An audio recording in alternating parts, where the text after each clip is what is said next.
not aiming at, the goal of this work is to protect the networking protocols, that aspect of the problem.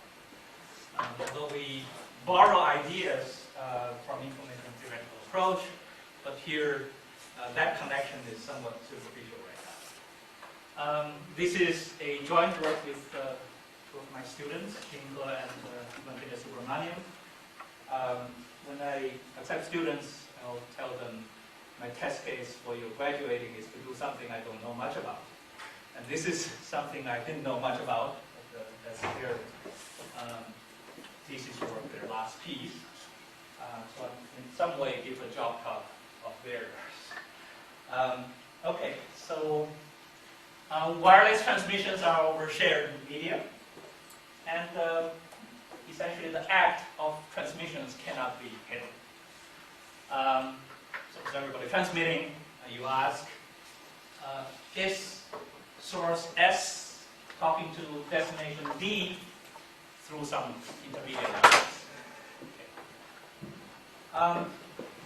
Well, if you just listen, they're transmitting, if nobody is talking, if the room is completely quiet, you can probably identify such activities rather easily by looking at, even if they're talking at a totally different language, you don't understand what it is, just the back-and-forth transmission would make you believe that there are indeed something going on. So that may not be so difficult thing to handle, but you have to deal with things like, maybe they're talking to different users. Maybe there is really no relay going on. They're just talking independently. So there's some certain patterns that are different from the first, that there's a relaying going on, and the second, they're just talking independently. But things could be much more complicated in that nodes transmitting multiple information flows, they may be relaying at some point, but talking to others at another time. So it could be a combination of the two. If you were able to get measurements of these three nodes, not measurements in terms of what they are transmitting, but just the time they are transmitting, can you make inference about whether there is a route that is being used? Okay, that's sort of the gist of this problem. So there are two components of this. Can you detect a certain route being used for relaying information? Second, can you prevent such detection? Okay. So that's what we call networking with secrecy constraints. You want to hide it. So the traffic information, the argument will make, the traffic information is in fact relatively easy to obtain. You can just build simple energy detectors. And traffic analysis reveals networking information. Now, cryptographies of the transmission really protect the content of the secret of the message, but it does not really help to protect act of it. So how to network secretly, not being spotted by that? I think this tangential is related to now FBI. I guess they can have your telephone record, but they cannot listen to you. They can say, okay, you're making phone call now, and you stop now, and someone else is making phone call now. They don't know what's inside there, but they may be able to find whether there's something going on. So tangential is related to that. So how do you make it secret? Okay, so I'm gonna, as I mentioned, I'm gonna talk about two things. One is the detection of information flow. Suppose you are given measurements. Can you detect the presence of a flow? Here I'll talk a little bit about model. And this is a little bit different from the signal processing problem in that there is some threshold effect. Because information theory was critical is some kind of threshold effect. You can do it perfectly below certain things. There's nothing you can do about certain things. So there is one such phenomenon in this detection of information flow problem. The second is how do we make it secret? How do we schedule transmissions to make networking secret? So here we focus on the idea of mixing. Mixing is an old idea, but we'll try to take an analytical look at the function of mixing. We'll try to formulate a secrecy problem in terms, we have to introduce some kind of measure of secrecy and anonymity, and characterize, if you try to make it secret, what kind of level of throughput you can achieve. You can see that there should be a trade-off between the level of anonymity or secrecy versus the actual information you can deliver. If you just transmit garbage, of course, it's perfectly secret. And so there's a connection. Finally, I want to mention one connection between the throughput secrecy trade-off versus rate distortion trade-off. So that's again, might be a loose connection, but if we form it the right way, in fact, we wind up solving a rate distortion problem. So that's the. So let me first talk about a little bit about the model and assumptions we make. We'll consider in general wireless network, multi-hop. We'll restrict ourselves to this class of transmission protocol. That is, each transmitter is transmitting with its own signature or transmission code, which means that is also public. Okay, so you're transmitting always in this frequency. That makes it possible that the eavesdropper would identify who is transmitting. He doesn't know who he's transmitting to, but he knows who he's transmitting. So transmitter-directed transmission. Content, you cannot see. So packets are essentially points without identity. There's no collision of packets, and they're just points. So you are able to measure a point process perfectly of someone's transmission.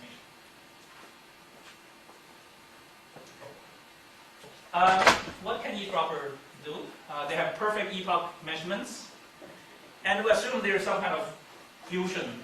Yeah. So packets are points without identity, but they do have the identity of the source. Yes. You know where it comes from. You don't know. You don't know where it's directed to. There's the other side of the story is you have receiver directed protocol. That means you know each user tunes to a particular channel, but you don't know who transmitted. You cannot tell the packet was relayed. In other words, you find a packet transmitted from source 1, right, and then you see node 2 who is actually relaying the packet. Yeah. You just see a packet from 2, but you can't tell if it is. Yeah, like here, this guy is listening to traffic of S, and you see these epochs. It could be going that way, it could be going this way, it could be going over. But it could be its own packet. It need not be. You can't tell it's a relayed packet. No, it's just points. They can be just making noise by itself, actually. That's also necessary to make things secret. So, Yeah. So you're assuming that because they are orthogonal, everybody can transmit simultaneously. Every node can transmit without interference with the other. Yeah, they don't. So what can you transmit and receive at the same time also? Because they are points, so I guess they could. Whether they become, I'm idealized it to a point, so they don't really take time. So I don't know. I'm not dealing with that complication. Yeah. Good enough. Okay. So eavesdropper will get a perfect measurements of the time that they hear something, and it has some kind of fusion center that it can gather everybody's measurements to make inference.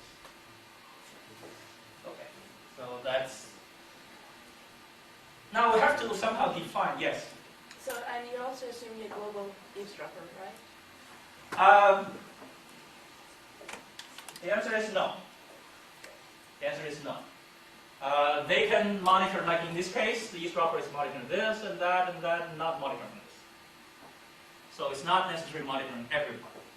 So I assume your results will somehow indicate the power of the adversary as well. Power of the eavesdropper. Yeah. It comes down to this: how much eavesdropper can observe. Essentially, if you can observe everything, that makes it rather difficult for you to hide information. If you just observe a small link, It is very, very easy. All right, so I need to first define what is information flow. Okay. I have a mathematical definition, but in principle it does the following. So it's somehow a sequence. Let's suppose there is no other transmitter, there's only one flow, and this guy is transmitting, and this guy is doing the relay. Everybody does relay. The relay ought to preserve all the packets. Okay, now draw information flow. It should be causal. Okay, so whatever you deliver, this guy should be after he has received. But he can permute the order. He can do whatever he wants. Mathematically, this is a causal match. So this is a sequence. Each one of these represents a sequence of points. And if it's a relay, if there exists a causal match, that means one-one correspondence between these 2-point processes. Okay, and it has to be causal. This is, of course, the pure information thing, but that's not what you're measuring. Okay? What you measure is actually a combination of flows and its own transmissions and multiple flows. So I'm going to set this as a hypothesis testing problem in which I'm going to assume that if there's nothing going on, they're just transmitting themselves. So these are independent processes. Yeah. So output between different nodes is not taken into account. So I mean, packets are always received correctly. I assume. I don't even care. I mean, the sensors just say, okay, is he transmitting? So I'm going to assume this is received perfectly. Okay, so yeah. Yeah. Let me assume that. Okay, so hypothesis 0 is they're just doing independent things. Hypothesis 1 is there exists some flow, mixing of flows with other transmissions. So in this case, so there are 4 different nodes. It's possible that this packet get relayed by S2, get relayed by S3, get relayed by node 4. But this packet is really for something else. Okay, it's not part of the information flow. So because nodes are doing transmissions and mixed with information flow and relaying as well as its own transmissions. So we call such packets, things like this, as check, because they are really not part of the information flow we're interested in. You can view them as noise.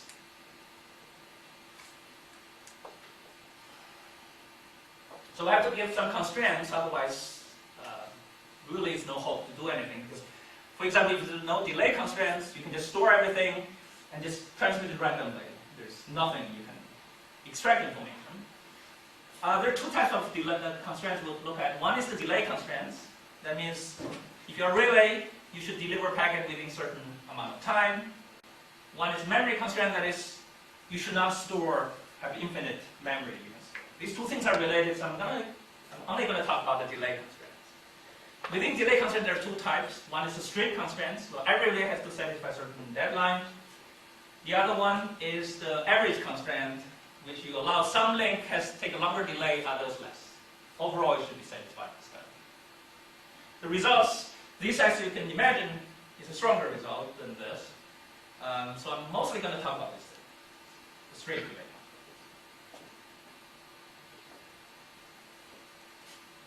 Okay, now I'm done with the model. So I'm going to focus on to what degree you can detect the presence of flow. And you can have some intuitive slides here. So why this is possible? Okay. Now, suppose there's no chat, there's no those noise packets, and if S1, S2 come from independent point processes, and if you try to pair them, you say, okay, I suspect there is a flow, I'm trying to pair them. If I just plot, this is the packet index, paired index, here I'm just doing the pairs, and I plot the time, and it's natural you will see that this thing will diverge. They come from independent point processes. This is pairs, so you give me 2-point processes, I'm just going to line them up. Yeah. So this is the pair index, and each pair you will have 2 numbers, arrivals. Okay, so this is the arrival time for red, this is arrival time for blue. It's plotted for that. So if you just like ith pair, if this is a time, this is another time, if these 2 things are independent, they auto diverge. because you're forced to line them up. Okay? But if they are trying to relay with some kind of delay constraints, these two things are to bind together. So this is just without noise if you do simple things. It should not, because the delay constraint really bind these two rivals of these two things. You should not, yeah. So if the packet rate is the same, they always follow each other, even though if they are completely independent of each other.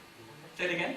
If the packet rate of these two nodes is Yeah. the same, Yeah. then the number of the nodes is the same, and then they should come, more or less track each other. No, they won't. You can generate two independent Poisson process, you plot this thing, it will go like this. So what's the y-axis there? This is the time that a right point arrives. So this is the time that it arrives.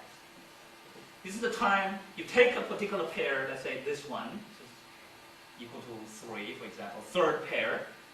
I will plot the time of this and plot time of this in y-axis. You can imagine there's two independent processes, there's no way you can pair them together. Right? Yeah, You also assume that there's no sort of network coding going on. no code. No operation in the packets. This is simplistic. It doesn't involve any other interference. Okay, but why this problem is difficult? Okay. So this is what the detector sees. It sees 2 point processes. It doesn't know anything. It says, okay, this might very well be come from some kind of independent point process. Right? So that could come from hypothesis 0. But the same thing, I just take this into realization. If you just have some kind of delay constraints, you can say, okay, so I'll just check points, and this seems to be satisfied delay constraints. This possibly could be a relay. This possibly could be a relay. And you can fit the data with some kind of relaying. The rest of them you don't care, you call them just noise. So clearly for the same realization, this could be hypothesis number 1. Because you know nothing about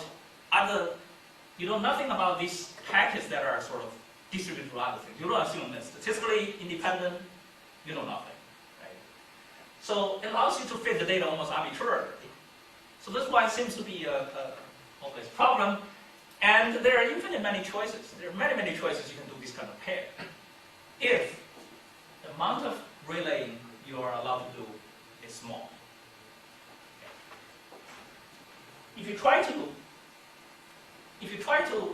pair everything, I give you 2 point processes, every pair has to satisfy the delay constraint, then you find it is not possible. So if the information content under hypothesis 1 is too high, then you have to review yourself because of the delay constraints. So what I'm trying to say is with small flow, you can, it's hopeless to detect them, but large flow, it must show up. So now, so if indeed I have 2 independent processes, it's conceivable I could select subsets of the processes that I can match. Precisely, that's what it's doing. That means that subset, that kind of information flow you cannot detect. You're hopeless. That means the fraction of the points you can select for relay, if it's small, you have a hopeless problem. If it's too large, then you must review yourself. Yeah, why do you say it's complicated? It's conceivable that you have a complicated pattern of flows where there's only a subset that matches, and that's the one Yeah. that people relay. So that's the part getting relayed. But from a detector point of view, there's no way for me to distinguish this is just come from independent process or you're doing some relay. Failure. Yeah, so it's undetectable. So there's an issue about if some information flow is going on, there should be some kind of threshold. Or not, I can't even speak to threshold. There's some level, if it's too small for detector point of view, he cannot see anything. If you're trying to do too much, you cannot hide your information. He is able to detect. So it's a characterization of to what degree, what is the maximum information flow you can send through the network so that undetectable. That's from a network point of view. From a detector point of view, I want to know, what is the amount of fake information you are using. So they make it undetectable. So I have to resolve this issue. This is what I call a fundamental limit. It has a characteristic that if you're below a certain level, it's hopeless. Above a certain level, you surely will detect it. So this threshold I'm interested in. This threshold also tells you, if you're a network designer, if your detectors, you don't like this kind of noise packets. It's just making it hard. But if you're a network designer, what you want is, you want to relay flow, and you want to relay to many different people as secretly as possible. So you can take advantage of this thing. Okay, so I said this is what I described. There should be a fundamental limit to what we call CHEF. These are the nodes of these are packets that are not part of the information flow to traffic ratio. This is the total amount of packets that's going on in the link. This is the amount of packets that are not part of the information flow under hypothesis 1. The fractions that are not part of the information. I'm going to assume this thing converge. The ratio. And you should think about this as almost like a signal-to-noise ratio, but except the numerator is noise. So its noise to overall traffic ratio is corresponds to something like this. Some level of SNR.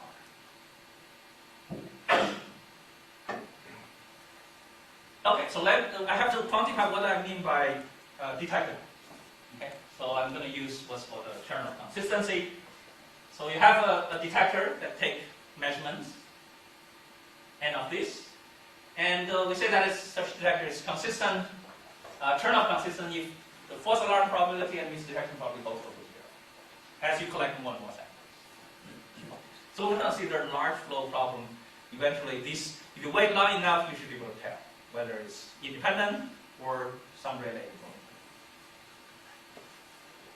Okay, so this is the generic definition. I know whether I can detect or not ought to depend on the level of CHEF, these noise levels.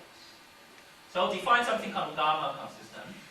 If your detector is able to distinguish two hypotheses whenever the CHEF to traffic ratio is less than gamma. You're allowed to do anything you want as long as the fraction of the noise is not too high. So your detector should be worked for all cases that when this ratio is less than 1. So the limit is we want to find out the highest level of noise you can handle. Of course, this 1 is not so interesting. The maximum amount of CHEF, there are two hypotheses that are in between. Or you can read it the other way, the minimum level of information flow that you make it in between. You can embed information through independent process. What is that rate? Minimum. If you do too much, it's going to be this. You've got to review it yourself. Is that CTR a sufficient heuristic in this problem? No. No, but the thing is that the bad person can gather whatever information it wants, right? So you're limiting that person to looking at the CTR, whereas... Right. The reason it's not is that the eavesdropper cannot tell which one is information packet, which one is not. So this is the ratio of, for the network designer, he knows. He knows which one is information packet, which one is not. He can compute this thing. But it's not a sufficiency in that you cannot use this because you don't really know how to calculate something like this. But there's a very critical question.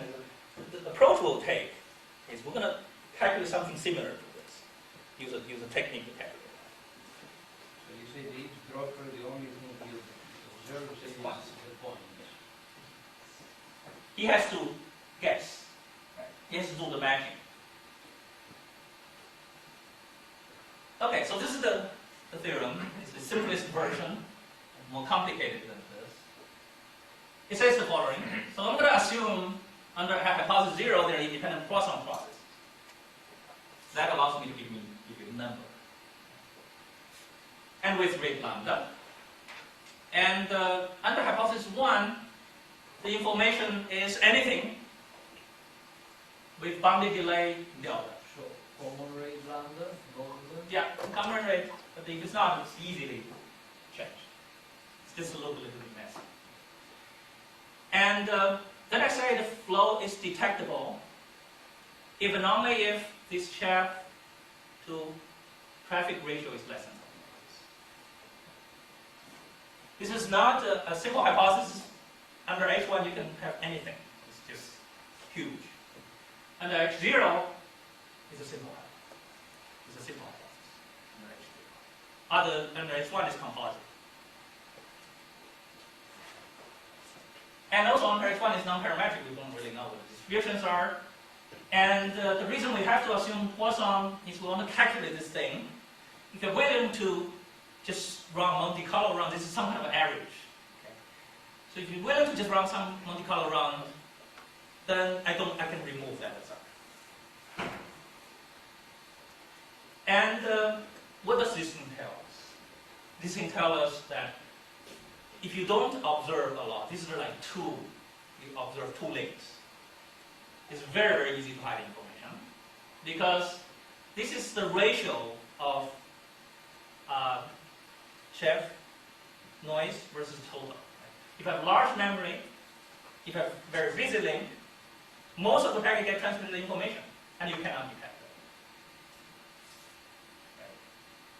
So this is like, for the designer, for network designer, he should feel at ease if the eavesdropper can only observe small number of links. You don't really care. You can easily fake it out. Yeah. So just a question about going back to the eavesdropper model. So you assume that I guess you're using wireless links, right? Yeah. And we're assuming that the attacker is sitting somewhere and listening to the. So the only thing that they can actually tell, how can they tell what link they're listening to? Because all they can tell is. So all transmission are transmitter directed signal. So he can tune in the node he wants to listen to. That's the assumption. He can just block everybody else. If you do the receiver part. So he knows exactly what packets are being transmitted between the links. No, you don't know between. You know where packets are from. You don't know where it goes. Right. So how can you tell that the actual packet? So the node is broadcasting its messages, right? Uh-huh. So and you've got an eavesdropper sitting next to the node. Uh-huh. So how does the eavesdropper know that the packet that is being transmitted by that source is being transmitted to this neighbor, this neighbor? He doesn't. Okay, so He only knows you are transmitting. You have a special frequency. I'm just tuning that frequency. I know you're transmitting. I have no idea who you're transmitting to. so when you talk about the link, you're talking about basically all. Okay, no link. No. If the eavesdropper can only monitor a small number of nodes, you don't have to worry about them because you can just add small things and he cannot detect. But the example you presented is potentially you decide to focus on two nodes Yeah. and see whether there's any correlation and therefore Yeah. is there a link. Right. So under hypothesis 1, we're testing whether a link is there or not. We don't really know. Okay, so simple enough thing. And what is the idea of improving something like this? It relies on two things. One is a special algorithm that's sort of optimal. It's not our invention. Second is analysis of that algorithm. That is our work. Remarkably good algorithm. It's really quite amazing. Now, so the on-if part.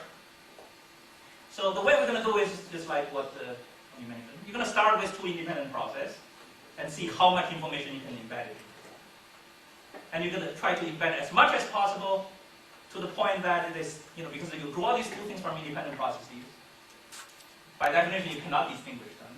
And you want to embed as much information as possible on this point process. So what is that threshold beyond which you're bound to fail?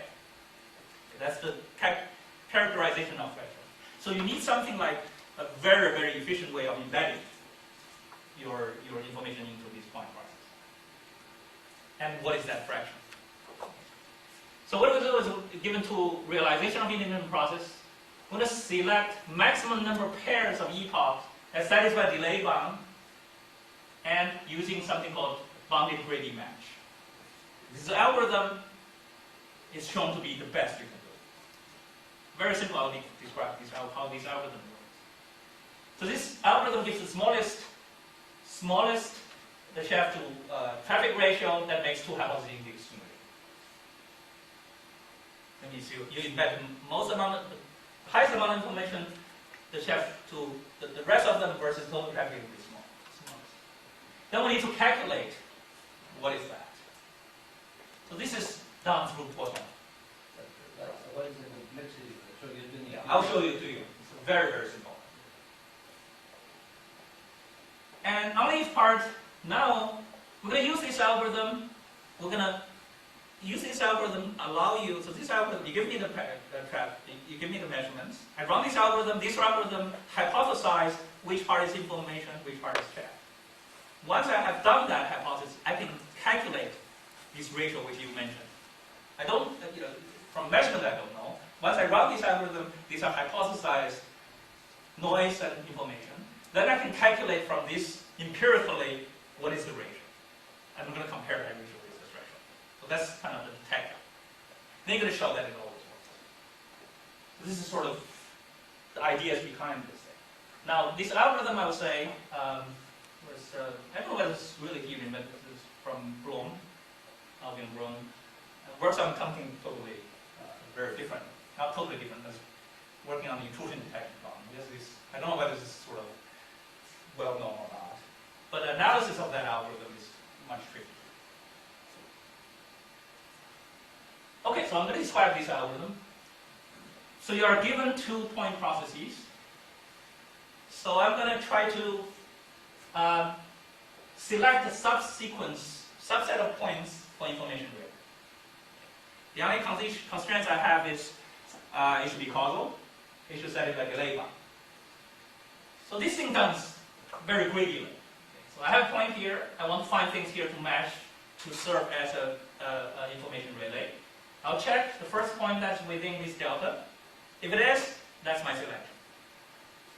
I do this to here. Find the first point in the second process. If it matches, this is my information. This point, there is nothing there. Then this particular point is labeled as check. I'm not using it as relay. This one will select that, so it's extremely simple. Simple algorithm, right? You can just do it. Definitely. So sequentially choose that, unmatched points become chef. And the amazing thing is this thing is the one that's optimal. It gives you the highest number of pairs you can use for relay information. Okay, so with this, actually, it's highest amount of pairs for any realization.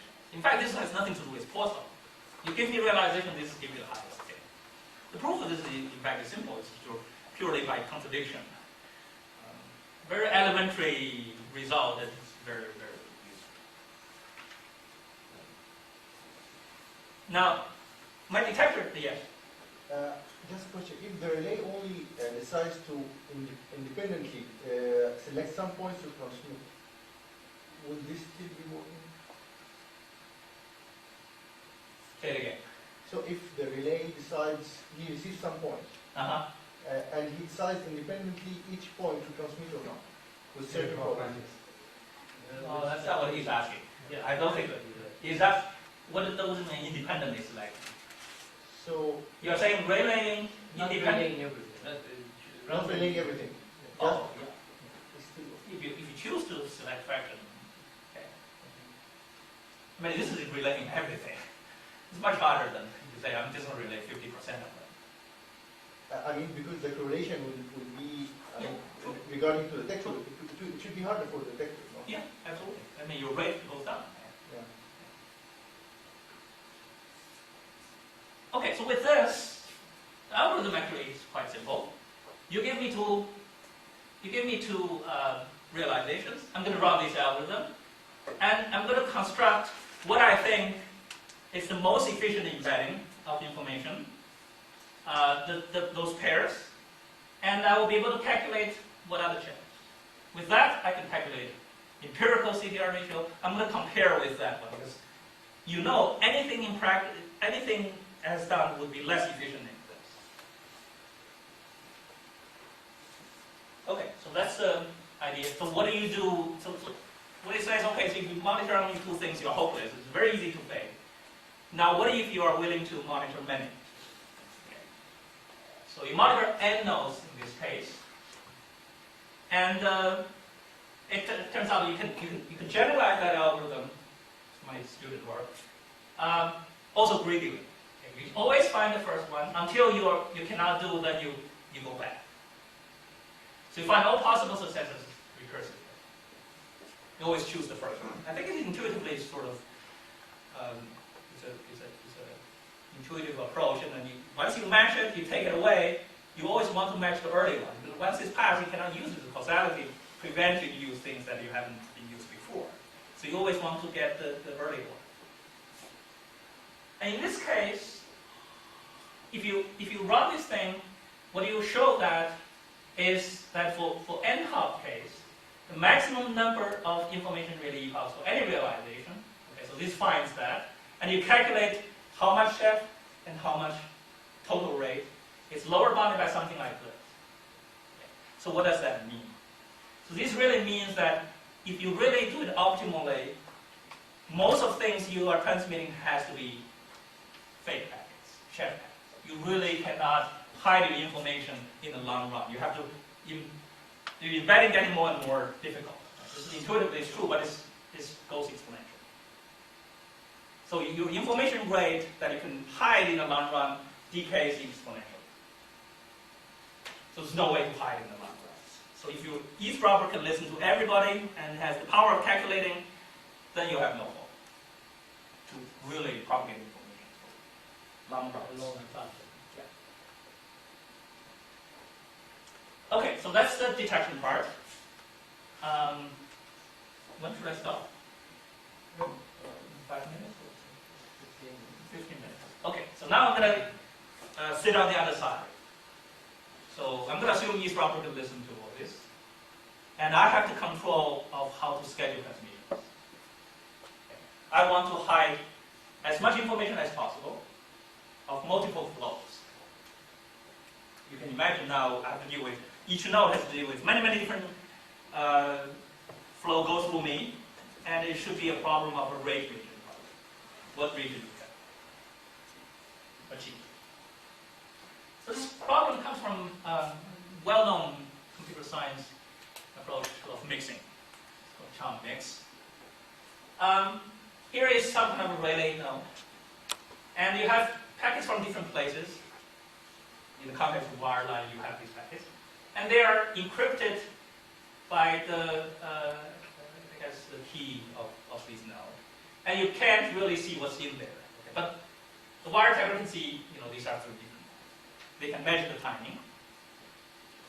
And so to prevent this kind of timing analysis, what the Tong mix does is, okay, I'm going to store them up.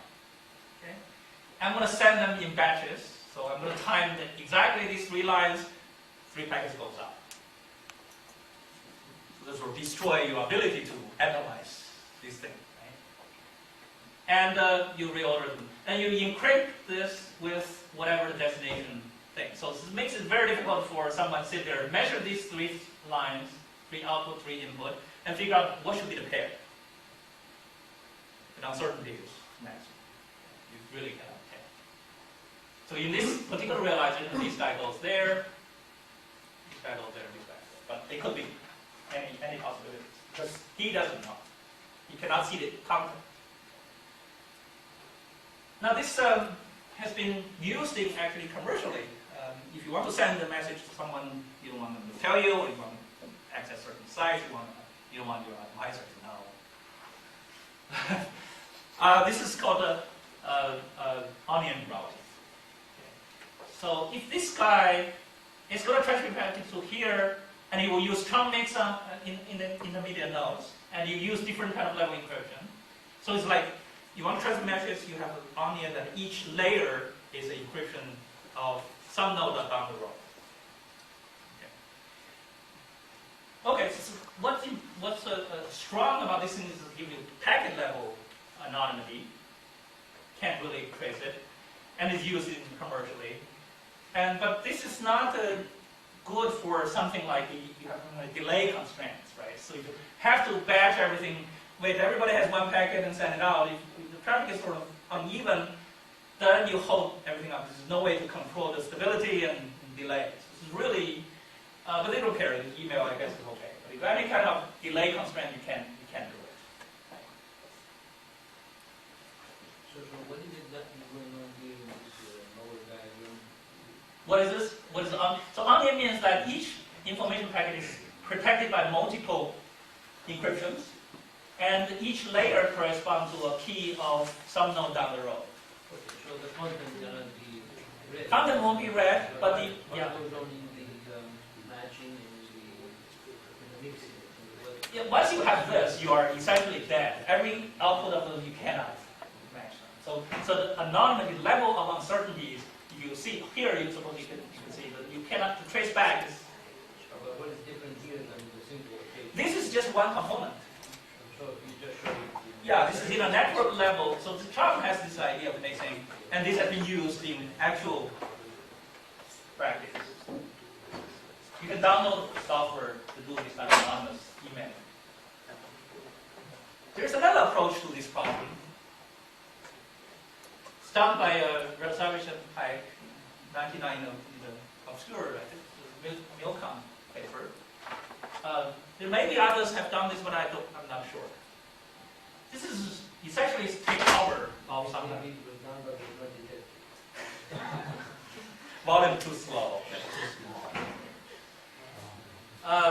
So this is a rather intuitive idea. It's like, okay, I'm just gonna do a simple thing. Everybody have a preset schedule. No matter what traffic I have, I'm gonna use the same schedule. So actual information flow take cover of some standard thing. Absolutely nothing you can draw inference about. Those links are not transmitting information, they just transmit arbitrary packets. Okay. Then the issue is how efficient such a thing, how much weight you can. So they are able to get some bounds, but again, there's nothing you can say about like the delay constraints and so forth. So this is assumed to be infinite. Just keep going.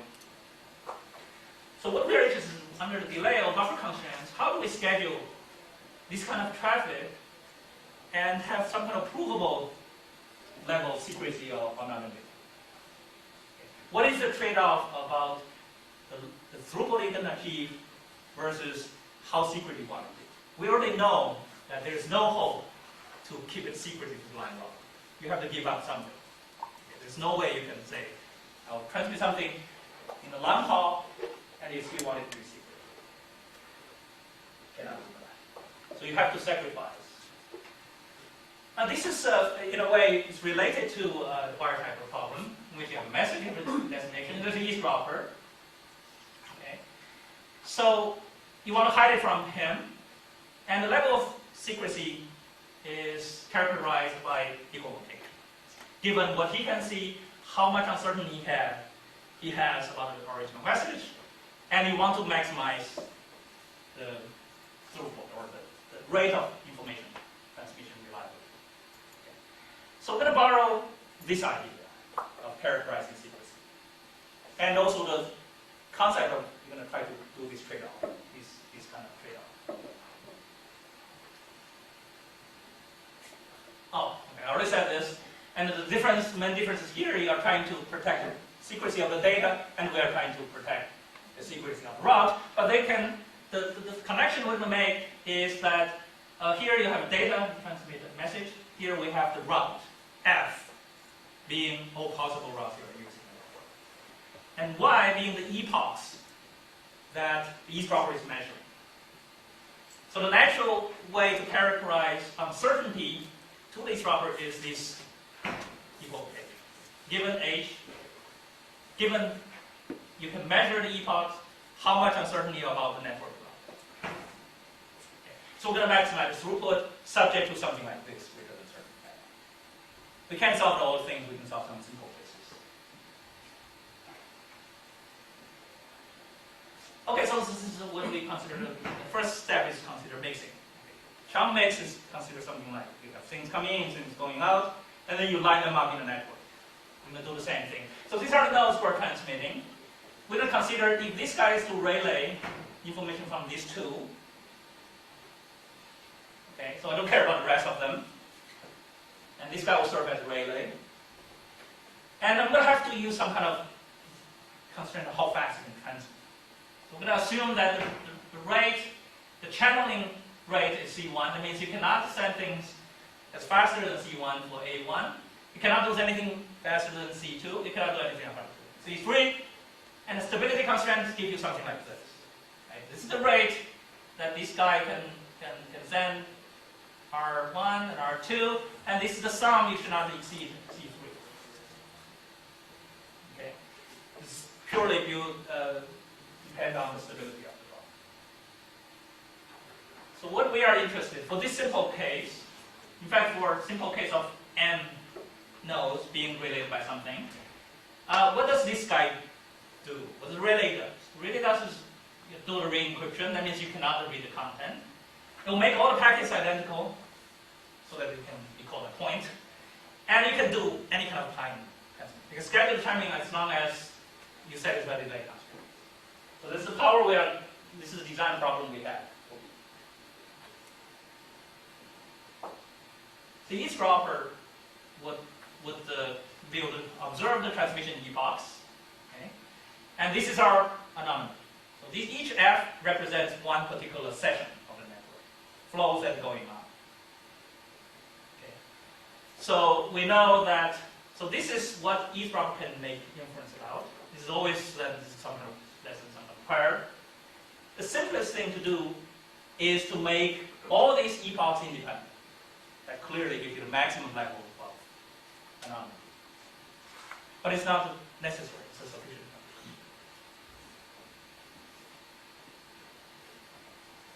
Okay, this also has a connection with the timing channel. Here, node A is transmitting to node B through timing, try to make information. And the jammer tries to sort of make it difficult. The basic problem is, okay, how do I make this, if you want to do transmission, you can make mutual information large. But here we want to, how do we design a relay node so that these two things are independent? Minimize them. That's essentially what. But no results that directly connected to this. So this is the result we have. On that problem, it doesn't quite match perfectly. No. No, it's only conceptually that we design something here to make these two things independent.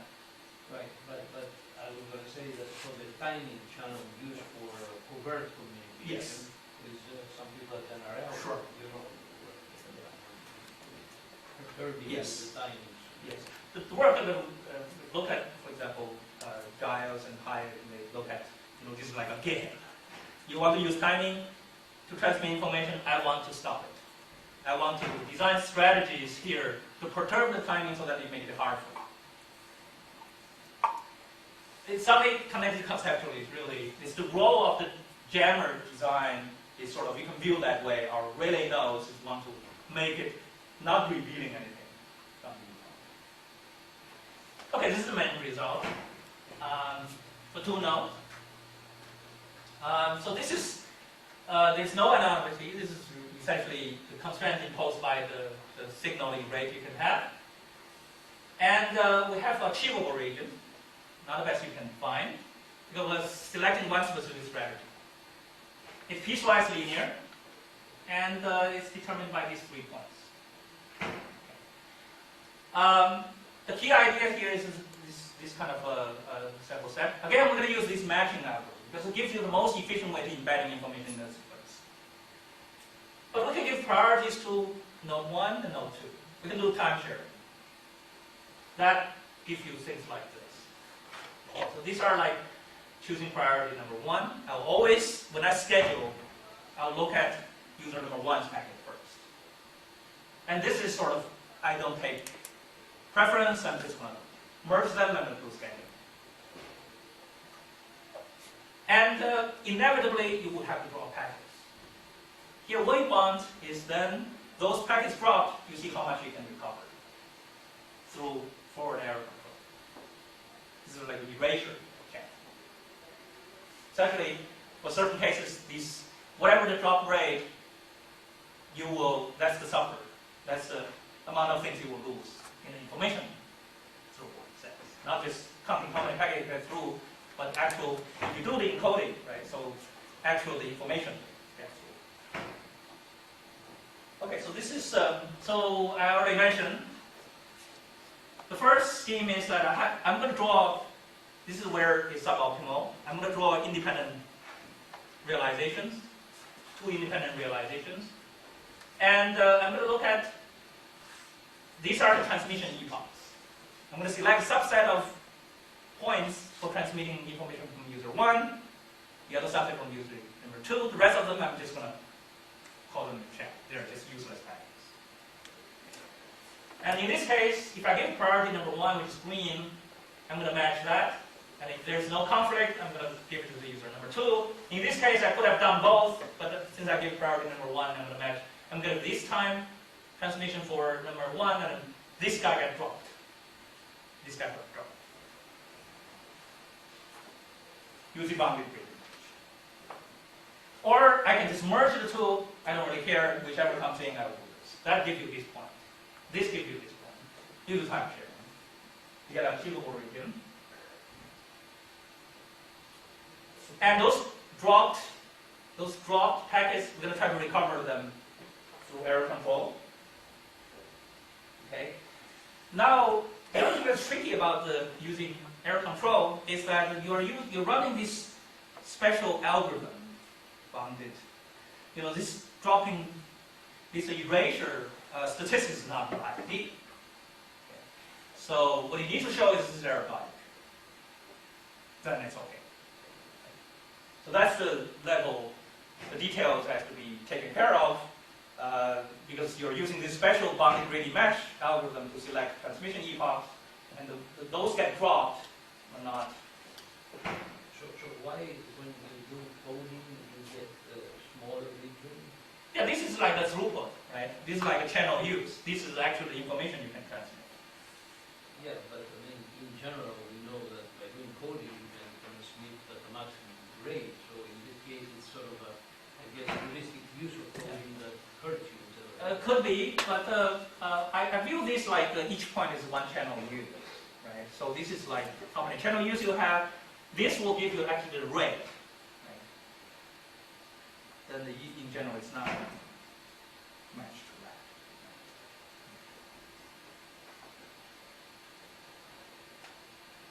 that.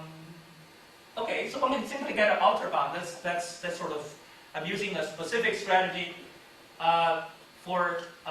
You can never do better if I look at the sum rate point, you should never, this would show that it's serve as the outer bound for the strategy I use, independent Poisson scheduling. And this is really the characterization, how do you calculate this thing? In order for you to design things, you want to know the expression. This is giving the expression, not too complicated. It looks complicated, but it's a simple function. It's some exponentials and multiply and divide. You know these points specifically what they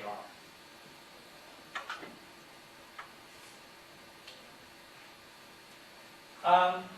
Then you can show something about how does, if you allow you have a larger delay, you know that infinite delay you should be doing something like this. How does this thing converge to that? It's converging exponential.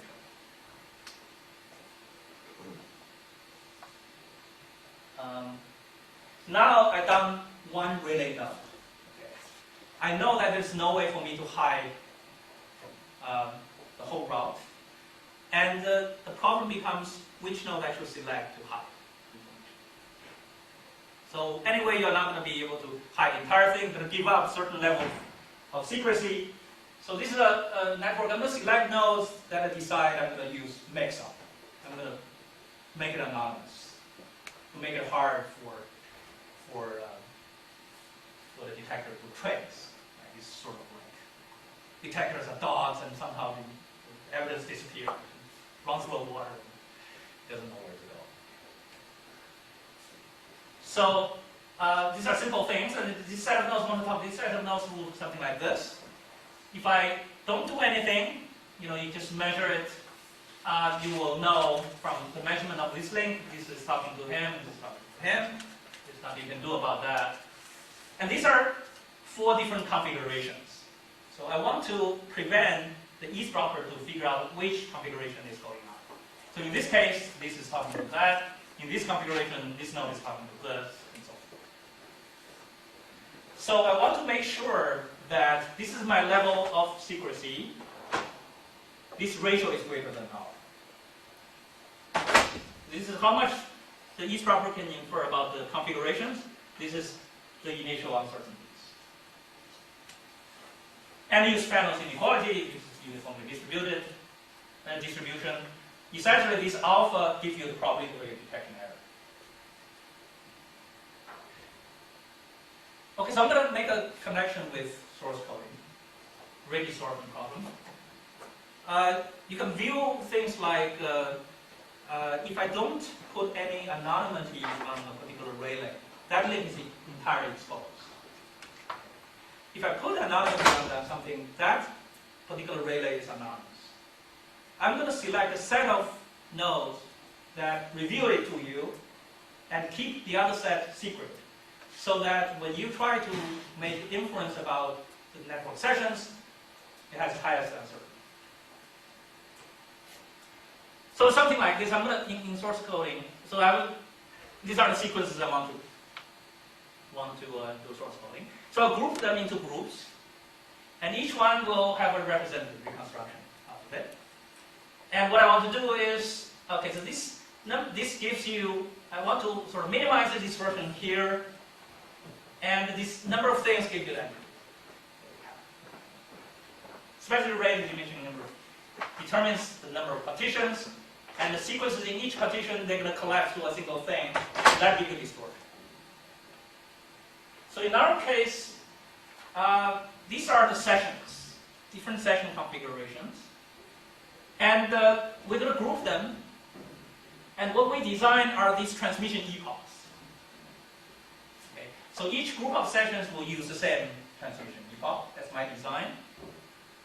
And what I want to do is, so this tells you the amount of uncertainties that eavesdropper have. The level of secrecy required specify how many of these partitions, and in session partition, we're going to use the same thing. Right? So the connection has to be something like this. If I use a not anonymous relay, my rate is high. I can get more information through. So I want to review as much as possible so that my rate is high, still keep the level of secrecy by hiding some of these intermediate nodes. So once this, so what I'm going to do is selective mixing, choose a set of nodes.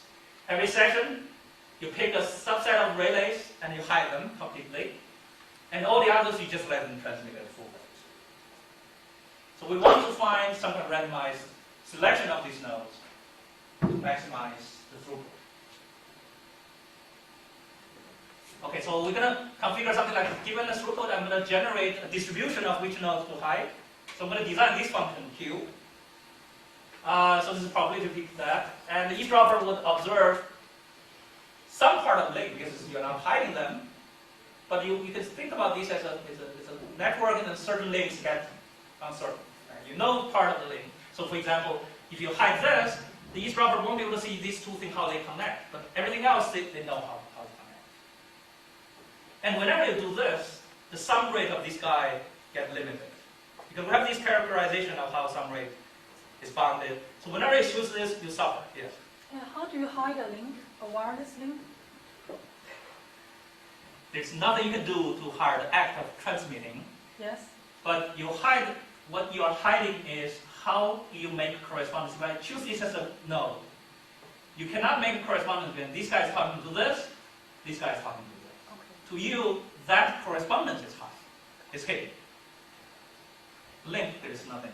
You have this exposed. So the problem then becomes, I have a set of sessions, links that are active, and the eavesdropper can see some of them. Okay. And we have to have some criteria about the throughput. Whenever I choose a particular relay as secret, I suffer about the sum rate because of the secrecy constraints. And that it comes down to something like this.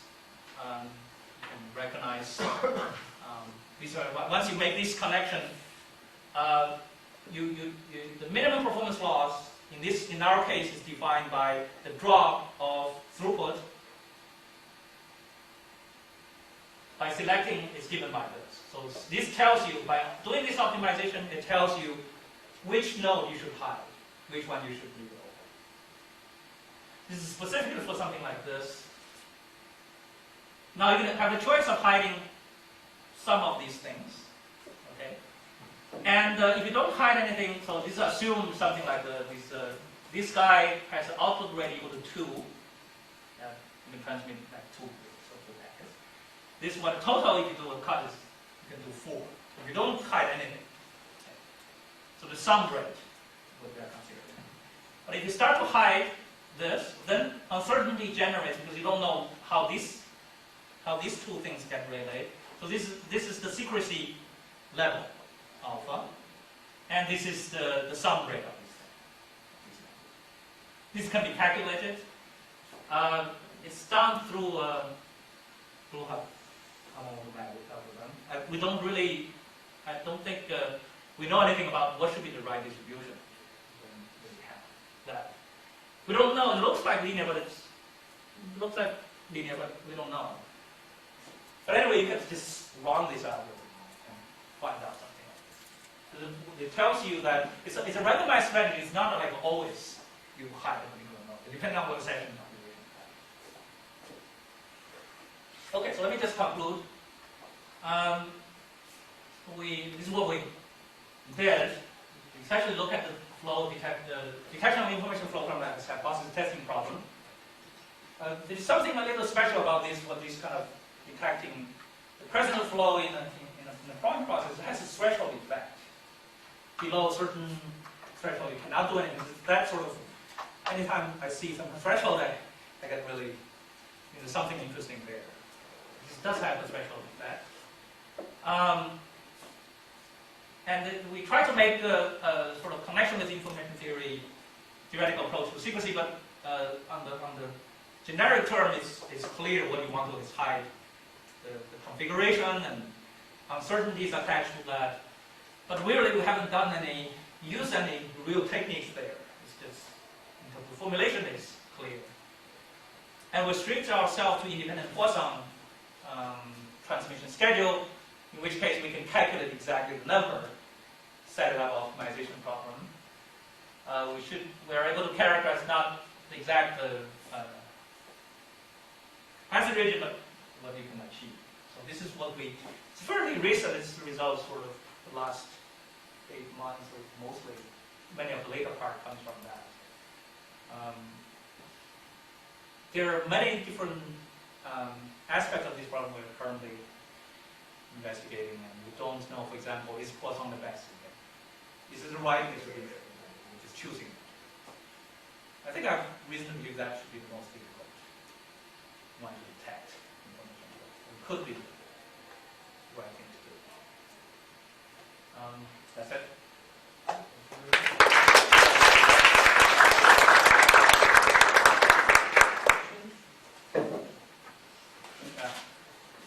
So I guess my question may be partially answered by your final results, but in regards to your fundamental evidence, how are they affected by the distributed nature of the eavesdropper? Yes. The eavesdropper, the distributed nature is really just physically they are distributed. We're not considering what are the fusion there. So I guess what I'm asking is, do you assume that the eavesdropper has to be eavesdropping each node and the neighboring nodes and then so forth, or can they be eavesdropping one node here, another node over there, and Yeah. So we have not considered anything about how to distribute eavesdropper. You tell me where eavesdroppers are. I set up this hypothesis testing. I run this algorithm to tell you whether I think the information flow is there or not. So we haven't really, we're not treating this as a design problem. What should be the right way to distribute the eavesdropper? You tell me what it is, I will run this out. Okay, so you're very much depending on the static nature of it. Yeah. Have you tried using directed mutual information as a statistic to detect this type of information flows? No, I haven't. I guess, first of all, we really haven't think this hard enough. At the initial point of this, what will be the interpretation of that? I guess if you use mutual information, you're talking about coding. There's certain coding scheme that achieve something like this. No, just looking at, so, imagine you slot the time at a very fine scale. And now at that fine scale, you will have 0 if you don't have a transmission, or you have 1 if you have a transmission. Now, if you look at this as, 2 sequences of random variables, you're trying to detect if there's some connection between transmissions of one node and another node, then indeed, if there is a causal relationship between the transmissions of one node and another node, then directed mutual information will be positive. And if they are independent, or if the flow is from another direction, it will be 0. Correct. So I was wondering if you had used this as a statistic. No, we haven't. There is a difficulty in this problem in that we're really looking at non-parametric data. When there is under hypothesis 1, there is a reading going on, we really make absolutely no assumption about what the statistics are using. Exactly, but But with how- directed mutual information, you also absolutely know that. But you need to somehow know the distribution. No. You can estimate the distribution. You can compute some histograms and use that to compute Okay. the Yeah, we haven't.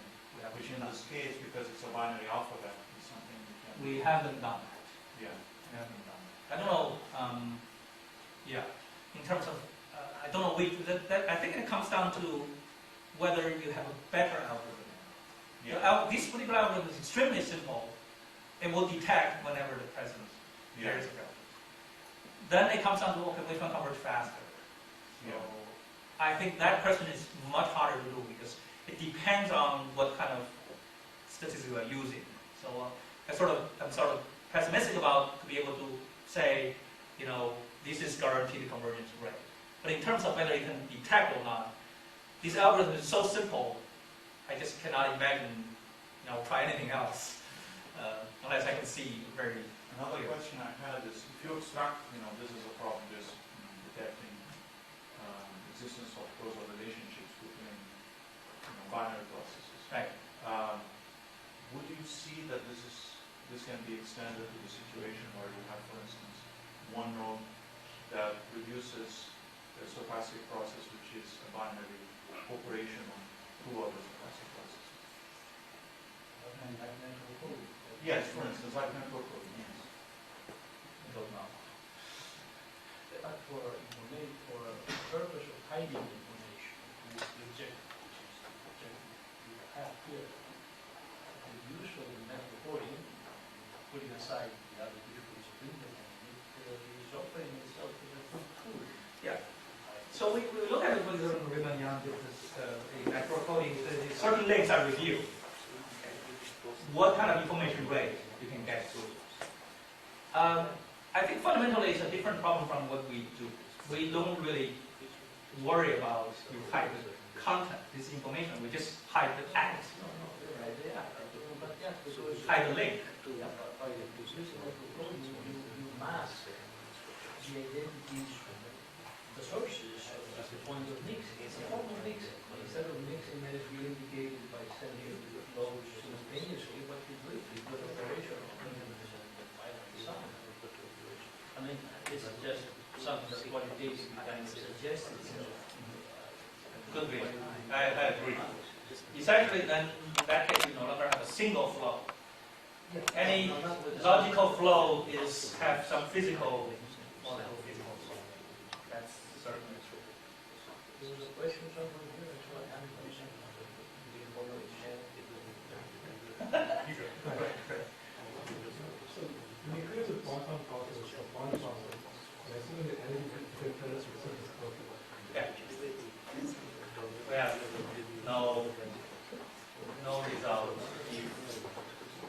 energy missed is okay.